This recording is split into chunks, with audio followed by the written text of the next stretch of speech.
Dare कोई नहीं। मुस्कुराने की क्षमता ईश्वर की तरफ से इंसान को दिए गए सबसे बड़े उपहारों में से एक है। एक ऐसी स्पीशीज के लिए जो स्वभाव से ज्यादा नेक नहीं है। अगर इंसान किसी चीज में क्रूरता से ज्यादा माहिर है तो वो है अच्छी चीजों को भी खराब कर देना, वरदानों को श्राप में बदल देना। जैसे कि रैट। रैट के बारे में सबसे पहले जो चीज नजर आती थी वो थी उसकी स्माइल। लिप्स के कोने ऊपर उठते थे, ऊपर के दांत सफेद और सधे हुए, नीचे के टेढ़े हल्के पीले। सब कुछ एक सामान्य स्माइल जैसा ही लगता था। लेकिन फिर उसकी आंखों में देखो, वहां एक उन्मत्त घमंड नाचता रहता था। एक ऐसा घमंड जो हर चीज को बिगाड़ देता था। जो मुस्कान नॉर्मल लग सकती थी वह अचानक चिकनी, गंदी, बेचैन करने वाली हो जाती थी। और ये एरोगेंस सिर्फ उसकी आंखों तक सीमित नहीं थी, वो पूरे अस्तित्व से ऑफेंड करता था। अपने बैठने के ढंग से, अपनी मौजूदगी से, अपनी एनर्जी से। उसके भीतर कुछ भूखा था, बेहद भूखा। अब आप पूछ सकते हैं, एक कैफे में बैठे आदमी का भूखा होना क्या गलत है? सवाल सही है, लॉजिकल भी है। लेकिन रैट की भूख सिर्फ खाने तक सीमित नहीं थी। रैट ओकवुड बुक कैफे का स्थायी हिस्सा था। हमारे यहाँ काफी रेगुलर ग्राहक थे, लेकिन रैट सिर्फ नियमित ही नहीं था, वो ऑब्सेसिवली रेगुलर था। हर सुबह जैसे ही क्लोज का बोर्ड ओपन में बदलता वो भीतर होता। सप्ताह के 7 दिन, सुबह 10:30 से लेके दोपहर के ठीक 3:45 तक। ना 1 मिनट पहले, ना 1 मिनट बाद। उसके पास दर्जन भर से ज्यादा महंगी गाड़ियां थी। BMW, Mercedes, Audi, Porsche, Bentley, यहां तक कि फैंटम और हमर भी। वो हमेशा आलीशान गाड़ी लाता, और वही पार्किंग स्लॉट जो खास तौर पर उसके लिए रिजर्व्ड रखा जाता था, वहीं पार्क करता।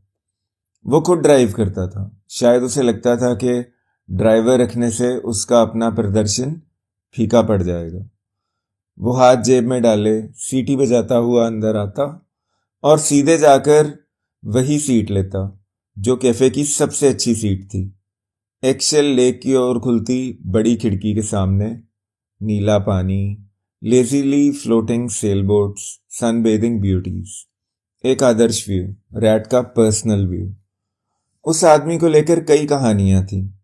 ओकवुड में हर कोई उसका असली नाम जानता था, उसकी दौलत, उसका काम। लेकिन कोई उससे बात नहीं करता था, या यूं कहें वो किसी से बात नहीं करता था, हमारे सिवा, यानी हम सर्वर लड़कियों के सिवा। आप शायद सोच रहे होंगे कि rat as good as it gets film वाले जैक निकल्सन जैसा आदमी था। हाँ, ऊपरी तौर पर कुछ सिमिलैरिटीज थीं, लेकिन अंतर ज्यादा गहरा था। जैक का किरदार नारियल जैसा था, बाहर से सख्त, अंदर से नरम। रैट वो नारियल था जो अंदर से सड़ चुका हो, तोड़ो तो बदबू बेहोश कर दे। जैक के किरदार को एक ही वेट्रेस पसंद थी। रैट की ऐसी कोई रिस्ट्रिक्शन नहीं थी। 30 से कम उम्र की कोई भी महिला चल जाती थी। हालांकि उसकी एक खास पसंद जरूर थी, मिस सोना संपत। लेकिन जैक में और रैट में असली फर्क, जैक के किरदार के पास रैट की वो स्माइल नहीं थी, और ना ही उसकी भूख। अब रैट की भूख की बात करें। वो 2 तरह की थी। पहली, साधारण भूख, खाना पीना। लेकिन वो खाता था जैसे कोई मोटा सुअर जिसके भीतर रिंग वर्म्स हों। जाने से पहले वो मेन्यू की हर आइटम ऑर्डर करता। उसके पसंदीदा एक्स्ट्रा स्पाइसी चिकन रैप्स और कॉर्न स्पिनच सैंडविचेस हमेशा 2-2 आते। कॉफी का तो हिसाब ही नहीं। फ्रापेज, लाटेज, एस्प्रेसोस, कैपेचिनोस, कितनी, ये सिर्फ कैश रजिस्टर जानता था। और डिजर्ट्स, जाने से कुछ समय पहले वो मीठी चीजें ऑर्डर करता। मूसेस, पेस्ट्रीज, क्रेम ब्रूलेज, जैसे मिठाइयों की पूरी जाति का सफाया कर रहा हो। फिर लास्ट के 5 मिनट में वो अपनी आखिरी कैपेचिनो पीता और अपने प्राइवेट हरम में डूब जाता। उसकी टेबल पर बैठी सर्वर लड़कियां उसके खरीदे हुए ड्रिंक्स एंजॉय करते हुए रैट से ऐसे बातें करती जैसे वो उनका बेस्ट फ्रेंड हो। एक तरह से वो एक्चुअली उनका सबसे अच्छा दोस्त था, इमोशनली नहीं, फाइनेंशियली। उसकी रोज की टिप्स इतनी बेहिसाब थीं कि एक दिन में एक सर्वर महीने भर की तनख्वाह से भी ज्यादा कमा ले। पोर्ट एंड्रियास की लड़कियां वाइट कॉलर जॉब छोड़ छोड़कर ओकवुड आने लगी थी, हमारा ओकवुड कैफे, रैट शासित कैफे। और फिर वो गायब हो गया।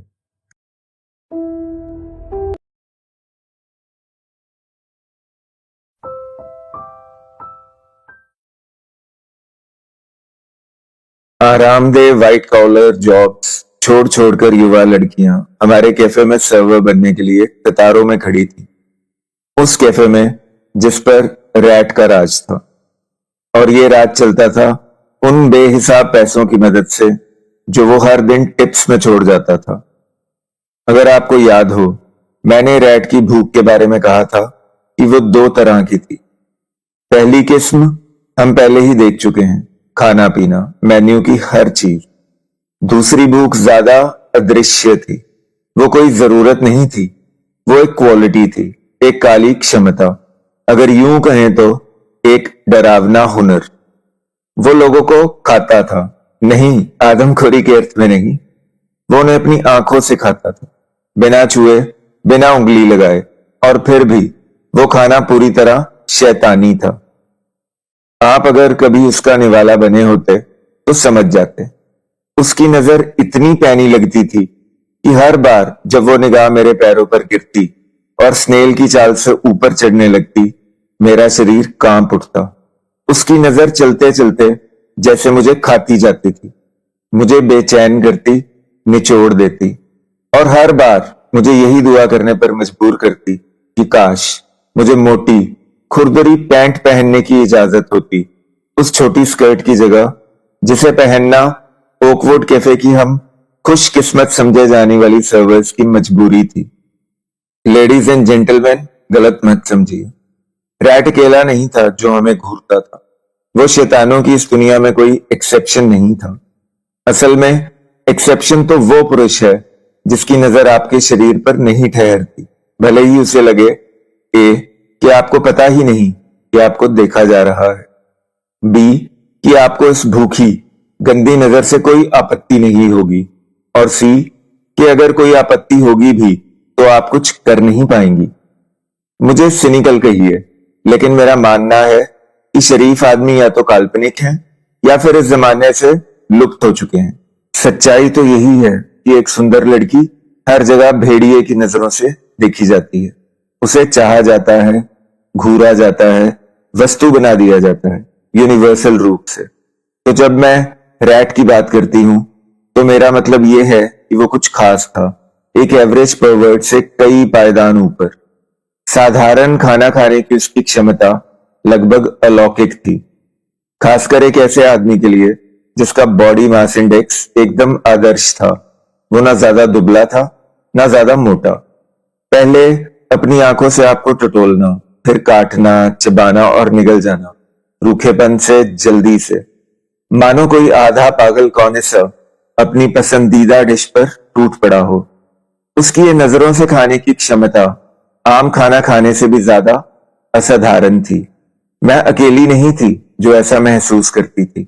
मेरे सारे कॉलीग्स, जिनमें दो पुरुष भी थे, और हमारे कई रेगुलर क्लाइंट्स, सबने लगभग एक जैसे शब्दों में यही बात कही। हमारे ज्यादातर ग्राहक कवि, लेखक, संगीतकार और कलाकार थे, लेकिन उनमें से कोई भी ठीक ठीक बयान नहीं कर पाया कि उस पल उसे क्या महसूस होता था जब खून जमा देने वाली रैट नजर उसे अपना अगला भोजन चुनती थी। इस डर की सबसे सटीक समरी, जिससे हम सब सहमत थे, की थी सोना संपत ने, ओकवुड कैफे की सबसे चमकदार स्टारलाइट। जब वो मुझे उस तरह देखता है, सोना ने कहा, तो मैं तुरंत समझ जाती हूं कि उसकी नजर में मेरे लिए सिर्फ फिजिकल डिजायर ही नहीं है। हम सब कुछ कार्स के डैशबोर्ड्स पे लगी हुई स्प्रिंग वाली डॉल्स की तरह सिर हिलाने लगे। मैं जम जाती हूँ, सोना ने आगे कहा। मुझे लगता है जैसे किसी नरभक्षी ने मुझे पकड़ लिया हो, जैसे मैं एक मोटी डाल से लटकी हूँ, मुंह बंद, संघर्ष करती हुई। और वो नरभक्षी मेरे पैरों के नीचे आग जलाता है, अपने दांत सिल पर तेज करता है और मेरे प्रॉमिस्ड स्वाद पर लार टपकाता है। सोना के चुप हो जाने के बाद भी हमारे सिर एक साथ हिलते रहे। ये हेलिश विजन सोना ने 1 मार्च 2019 को दिया था, ओकवुड कैफे में मेरे काम शुरू करने की पहली वर्षगांठ पर। हम सब रैट का असली नाम जरूर जानते थे, लेकिन एक बार सोना ने उसे रैट कहा और नाम चिपक गया। इस निकनेम की प्रेरणा रैट को होने वाली एक टिक से आई थी। कभी कभी उसका ऊपरी होंठ फड़फड़ाने लगता और वो काफी रैटी दिखने लगता। ये हर समय नहीं होता था, लेकिन उस पर उसका कोई कंट्रोल नहीं था। वो फड़फड़ाते पल ही ऐसे थे जब रैट अपने आप को असुरक्षित महसूस करता था। वो सिर झुका लेता, अपने मुंह की थिरकन किसी बर्गर या कॉफी कप के पीछे छुपा लेता, लेकिन फिर चलते समय उसका पूरा शरीर हल्का हल्का कांपता रहता। कुछ समझदार लोग कहते हैं कि भगवान हमेशा अपने हाथ में कुछ संतुलन लीवर रखते हैं। खैर, चलो फिर से 1 मार्च पर लौटते हैं, जब सोना ने अपने शब्दों से रैट द कैनिबल की तस्वीर बनाई थी। आज 7 तारीख है। हमारा उदार, लालची, कामुक रैट पिछले 6 दिनों से गायब है। उसके बिना हमारा कैफे सूना है। अच्छा हुआ, हाँ, निश्चित तौर पर। लेकिन वो आदमी हर दिन पैसों की नदी बनकर आता था और जाते समय नोटों की बाढ़ छोड़ जाता था। जब 2 मार्च को वो नहीं आया, और ऐसा कई सालों में पहली बार हुआ था, तो हलचल मच गई। राहत और घबराहट का एक अजीब मिश्रण सब पर छा गया। लेकिन हमने उसकी गैर हाजिरी को किसी मामूली बात से जोड़ दिया, पेट खराब होना या कोई जरूरी मीटिंग जो पब्लिकली कैफे में ना हो सकी हो। अगले दिन 3 मार्च अखबारों की सुर्खियों ने पूरे शहर को बता दिया कि वो 48 घंटे से लापता है, और खबर छपने तक पुलिस उसकी मिसिंग पर्सन रिपोर्ट दर्ज कर चुकी थी।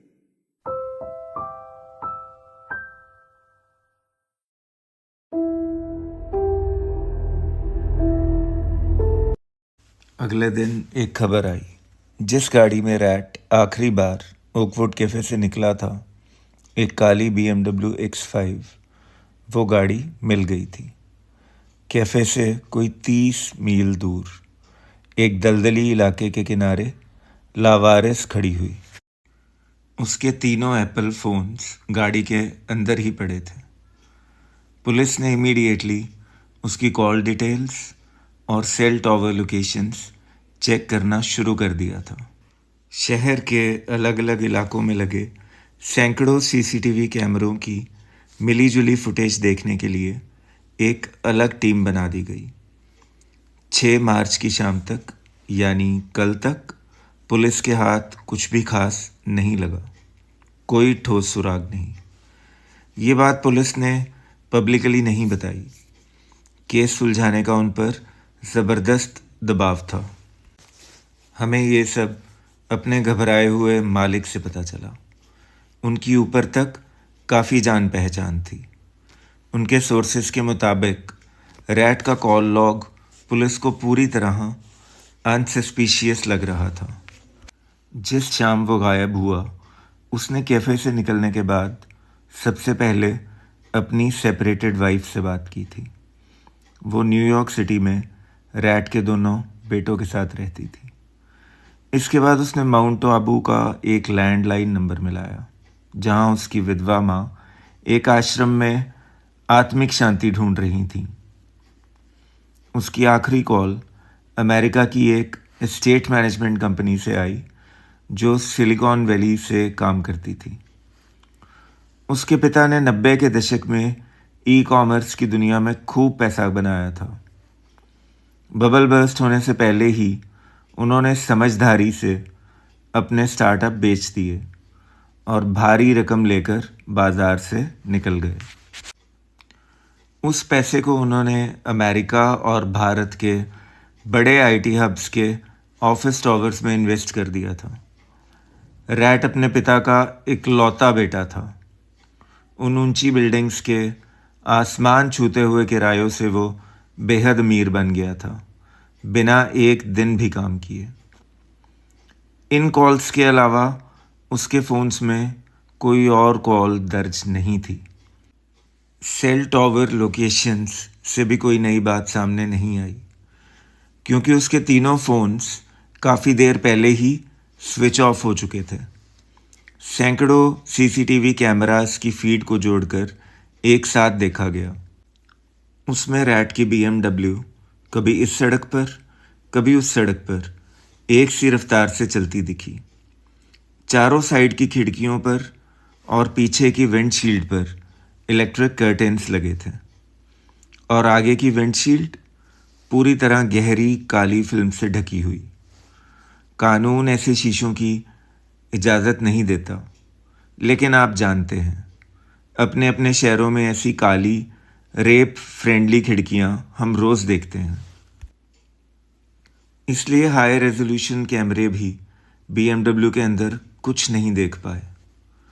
शाम करीब 7:57 पर वो एसयूवी शांत तरीके से आखिरी कैमरे की रेंज से बाहर निकल गई, उसी दिशा में जहां बाद में वो मिली, पानी से भरे जंगल की तरफ। गाड़ी का अगला हिस्सा कीचड़ में बम्पर तक धंसा हुआ था।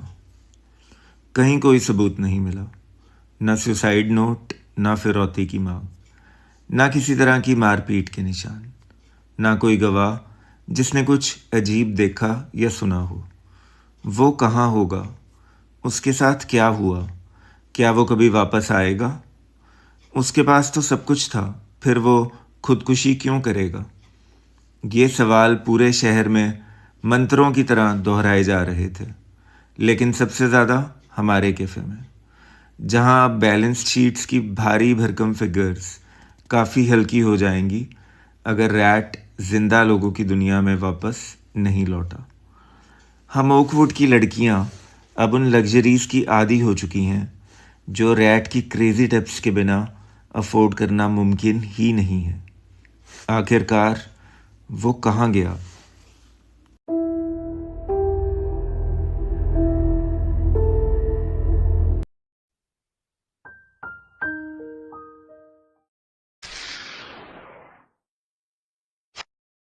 वो कहाँ गया?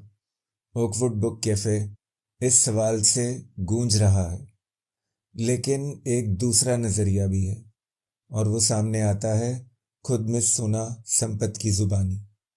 ना निगाहों से जलना, ना नजरों से कटना, ना ही आंखों से नोचे जाना।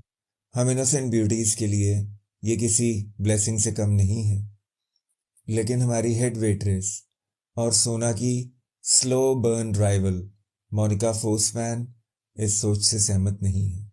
संपत, तुम तो होने वाली हो चंपत, मोनिका पलट कर कहती है। अगर रैट आज यहाँ होता भी तो भी उड़ चुके पंछी को तो ना खा पाता ना। उड़ चुके पंछी से मोनिका का मतलब है कि आज का दिन 7 मार्च ओकवुड में सोना का आखिरी वर्किंग डे है। 24 साल की इस खूबसूरत लड़की, जिसकी इंटेलिजेंस भी उसकी ब्यूटी से कम नहीं है, ने 7 फरवरी को अपना 30 दिन का नोटिस दे दिया था। इसलिए रैट की गुमशुदगी की वजह से हर सर्वर की इनकम में आई भारी गिरावट उसे प्रभावित नहीं करेगी। सोना 3 साल पहले लंदन से यहाँ आई थी, और वो वहीं वापस जा रही है। उसके पास क्रिमिनल साइकोलॉजी की डिग्री है, ब्रिटेन की एक नामी यूनिवर्सिटी से, लेकिन उसका सपना हमेशा से राइटर बनने का था। पोर्ट एंड्रियास में सोना असल जिंदगी के अनुभव बटोरने के लिए आई थी, एक एग्जॉटिक जगह के अनुभव जो उसकी वाइल्ड इमेजिनेशन से मिलकर एक इंटरनेशनल बेस्ट सेलर को जन्म दे सके। 6 फरवरी को उसने अपने पहले नॉवल का पहला ड्राफ्ट पूरा किया और अगले ही दिन इस्तीफा दे दिया। वो ओकवुड के स्टाफ में कभी पॉपुलर नहीं रही, कोई भी सर्वर उसे खास पसंद नहीं करती थी, मुझे छोड़ के। इसलिए उसे कोई अच्छा फेयरवेल नहीं मिल रहा। मुझे कोई फर्क नहीं पड़ता, वो एक ड्रामेटिकली लाउड विस्पर में कहती है। वैसे भी ये लड़कियां अपने प्यारे दिवंगत रैट के लिए अपनी निराशा की नदियों में डूबती ही रहेंगी। ऐसा नहीं है, सोना आगे कहती है, कि मैं रैट की एहसानमंद नहीं हूं। जैसा कि तुम जानती हो नीना, मेरा मेन विलेन उसी से इंस्पायर्ड है, और रैट से मिली एक्स्ट्रा इनकम की वजह से ही मैं हाफ शिफ्ट्स करके अपने नॉवल के लिए ज़्यादा टाइम भी निकाल पाई। मैं तो चाहती हूँ कि नरक में रैट की आत्मा को लो टेम्परेचर वाले एयर फ्रायर्स में तलें, उबलते तेल में नहीं। वो हंसती है। मैं भी हल्का सा मुस्कुरा देती हूँ। बाकी ओकवुडियंस सोना को खा जाने वाली नजरों से घूरते हैं। वो अभी इस सच को मानने को तैयार नहीं है कि रैट वाकई नरक पहुंच चुका है। जब तक उसकी बॉडी नहीं मिलती, उम्मीद बाकी है, हमारा बॉस हर दिन कहता है। हालांकि उसके यकीन में दिन पर दिन कमी आती जा रही है। सोना अपना पर्स उठाती है, कंधे पर टांगती है, दूसरे कंधे के ऊपर से एक कूल सी गुड बाय उछालती है और कैफे से बाहर निकल जाती है। सिर्फ एक हफ्ते में वो ओकवुड से जुड़ा दूसरा ऐसा इंसान बन चुकी है जो शायद फिर कभी यहाँ वापस नहीं आएगा। मैं उदास हूँ, अकेली हूँ, मेरी शिफ्ट भी खत्म हो चुकी है। मैं उसके पीछे दौड़ती हूँ। वो अभी ज्यादा दूर नहीं गई है। मुझे देख के वो फिर हंसती है और मेरा हाथ पकड़ लेती है। हम मॉल रोड पर टहलते हुए आगे बढ़ते हैं। हम संपर्क में रहने का वादा करते हैं, बीते दिनों की बातें करते हैं और आने वाले वक्त की भी। फिर उस चौराहे पर पहुंचते हैं जहां हमें अलग होना है। उसकी फ्लाइट है और मेरे सामने एक लंबी डरावनी रात है। हम फुटपाथ पर रुकते हैं, हमारे सिर करीब आते हैं, एक ऐसी चीज के लिए जो अब लगभग हर जगह ह्यूमन बिहेवियर का हिस्सा बन चुकी है, एक सेल्फी। वो फोन निकालती है, हम एक साथ मुस्कुराते हैं, हमारी आंखें थोड़ी नम हैं। वो उस बिटर स्वीट पल को अपने हाईटेक फोन के नन्हे से कैमरे में कैद करती है। कुछ मुझे बुरी तरह हिला देता है, शॉक कर देता है, बेहद डरा देता है। ये फोन सोना का नहीं है। मेरी सांस अटक जाती है। वो मुस्कुराती रहती है। मैं झपटकर वो आईफोन उसके हाथ से छीन लेती हूँ और उसके पर्स में ठूंस देती हूँ। मेरे रोंगटे खड़े हो जाते हैं, रैट की उस चीज की खून जमा देने वाली ठंडी छुअन से। क्या पागल हो गई हो बिच? मैं चिल्लाती हूँ, फिर आवाज नीची कर लेती हूँ, चारों तरफ डर से देखती हुई। मिनी स्कर्ट्स में दो खूबसूरत लड़कियां अगर सिर्फ खामोश भी खड़ी हों तो भी ध्यान खींच लेती हैं, और अगर वो बीच सड़क तमाशा करें तो आप खुद सोच लीजिए कि क्या होगा। मैं पहले कभी इतना नहीं घबराई थी। मुझे सोना की लापरवाही पर इतना गुस्सा है कि उसकी चालाकी छलकाती स्माइल मिटा देना चाहती हूँ। थैंकफुली आसपास कोई नहीं है। सोना फिर हंसती है। शांत हो जाओ नीना, वो कहती है। किसी को नहीं पता कि एप्पल का डिजाइन किया हुआ ये खूबसूरत खिलौना हमारे प्यारे रैट के घर से आया है। जैसे किसी को नहीं पता कि तुम और मैं एक ही माता पिता की संतान हैं। वो सही है दोनों ही बातों में। हम बहनें हैं और पोर्ट एंड्रियास में हमने इस सच को पूरी तरह छुपा कर रखा है।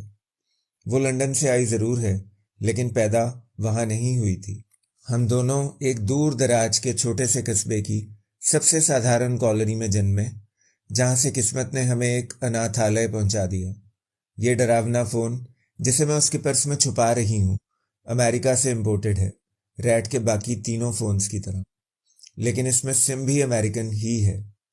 रैट इस फोन को कभी बाहर नहीं ले जाता था क्योंकि इसमें उसके सारे फॉरेन बैंकिंग एप्स थे।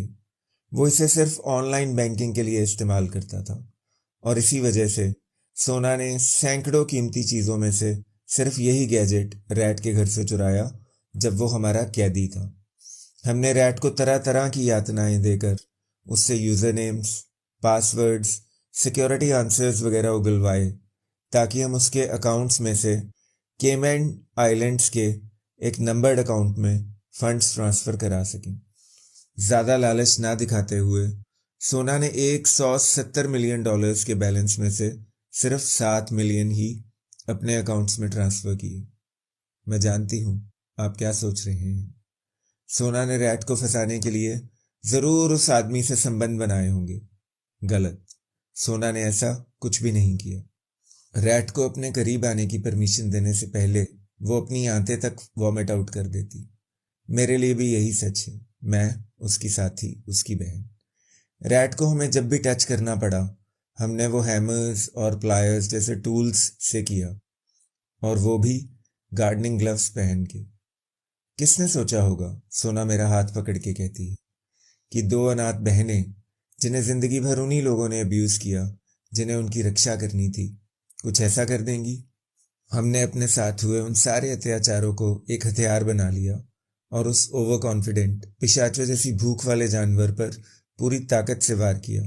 वो दरिंदा जो हम जैसी लड़कियों को नोचने खसोटने में 1 मिनट ना लगाता। मैं अपने हाथ से सोना का मुंह बंद कर देती।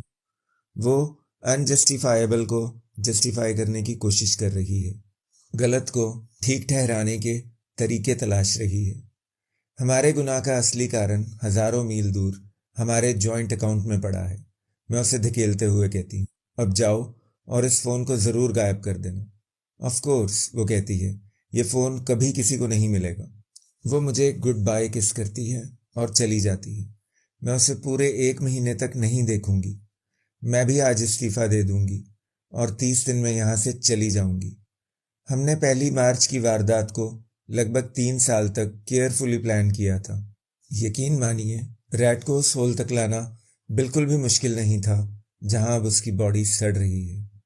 हम उसके कानों में सिर्फ टेम्पटिंग विस्पर्स करती थी, टेक्स्ट मैसेजेस या कॉल कभी भी नहीं। और ओकवुड कैफे में हमें उसे बहलाने फुसलाने के कई अवसर मिलते थे, क्योंकि ग्लैमरस सोना संपत्ति से सर्विस लेना हमेशा रैट की पहली पसंद थी। मैं और भी बहुत कुछ बता सकती हूँ, लेकिन मेरी बहन हमेशा कहती है कि अपने किए के निशान मत छोड़ो। वो आग बबूला हो जाएगी अगर उसे पता चला कि मैंने ये पागलपन से भरी, हमारे लिए बेहद खतरनाक चिट्ठी लिखी है। लेकिन मैं हेल्पलेस थी।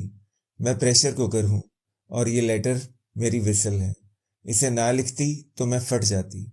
आफ्टर ऑल, मैं भी तो अनजस्टिफाइबल को जस्टिफाई कर रही हूँ।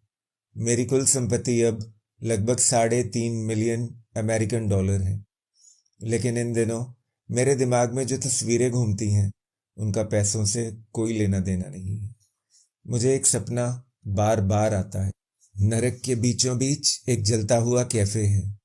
रैट वहां का राजा है। सोना और मैं उसकी धूं धूं जलती सर्वर्स हैं, उसकी चीखती हुई गुलामें। उसके चेहरे से सड़ा हुआ मांस लटक रहा है। आंखों के गड्ढे खाली हैं, लेकिन उसकी चिकनी मुस्कुराहट और शैतानी भूख कभी बंद नहीं होती। बस इतना ही। गुड बाय, न तुम्हारी न लविंग नीना संपत।